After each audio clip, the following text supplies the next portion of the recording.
দুর্গাপুজোর ঢাকের কাঠি পড়তে না পড়তেই যখন গোটা বাংলা সাজে উৎসবের আনন্দে, তখন পুরুলিয়ার প্রত্যন্ত এই গ্রামে শুরু হয় এক অন্য উৎসবের প্রস্তুতি।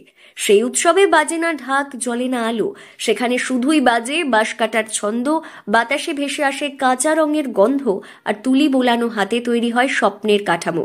পুরুলিয়ার কাশীপুর বিধানসভার পালগা গ্রামের কালিন্দী পরিবারের কাছে উৎসব মানেই জিতা ষষ্ঠী, এক পরম অনুভব, এক আত্মিক প্রাপ্তি। কারণ এই সময়ই তাদের তৈরি বাঁশের ডালার বিকিকিনি পৌঁছয় শিখরে। শুধু গ্রামে নয়, জেলার নানা প্রান্তে ছড়িয়ে পড়ে তাদের হাতে গড়া শিল্পের কদর। জিতা পরবের জন্য প্রতি বছর বানান? হ্যাঁ। কিরকম আয় হয়ে গেল? এটা আমরা 100 করে বিক্রি করি। কোথায় বিক্রি করে? গায়ে বিক্রি হয়, হাটে বিক্রি হয়। কত বছর ধরে বানাচ্ছেন এগুলো? বহুত বছর হয়ে গেল। প্রাচীন প্রথা মেনে জিতা ষষ্ঠীর সকালে মায়েরা সন্তানের দীর্ঘায়ু কামনায় পুজো দেন, আর সেই পুজোর অপরিহার্য অনুষঙ্গ এই ডালা। প্রতিটি ডালা যেন এক একটি ভালোবাসার প্রতীক। বাঁশের বুনোটে মায়ের প্রার্থনা, রঙে রঙে সন্তানের ভবিষ্যৎ। কালিন্দী পরিবারে উৎসবের আগমনী মানেই নিঃশব্দে শুরু হওয়া এই জিতা ষষ্ঠী। এটাই আয় হয়, ভালো হয়। কোথায় বিক্রি করে এগুলো? আমরা হাটে। হাটে? হ্যাঁ।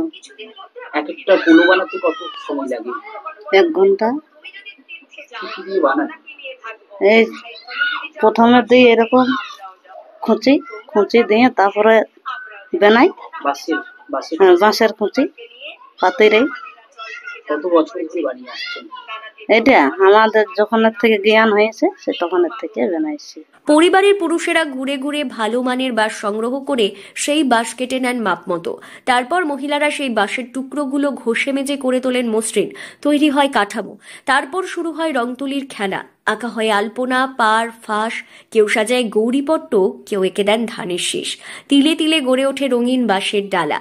এই ডালাগুলোর চাহিদা শুধুই পালগা বা কাশীপুর নয়, ছড়িয়ে পড়ে আশপাশের হাটে, জেলার সীমানা পেরিয়ে যায় দূর গ্রামেও।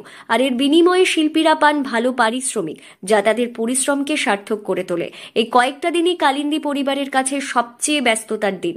শুধু টাকা রোজগার নয়, আত্মসম্মানের, আত্মবিশ্বাসের আর শিল্পকে আঁকড়ে ধরে বেঁচে থাকার দিন। আমার মা বাবা, ঠাকুর দাদা ওরা সব বানাতে, ওদের শিখে আমরাও তৈরি করতে শিখেছি। ওদের শিখে আমরাও তৈরি করতে শিখেছি।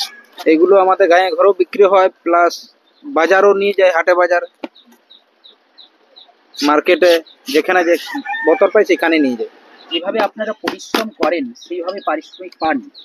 ও মোটামুটি সংসার চলে যায় আমাদের। বাঁশের ডালায় গাঁথা তাদের স্বপ্ন, ষষ্ঠীর জয়ের আশায় প্রতিটি দিন তারা গোনের নতুন প্রত্যাশায়।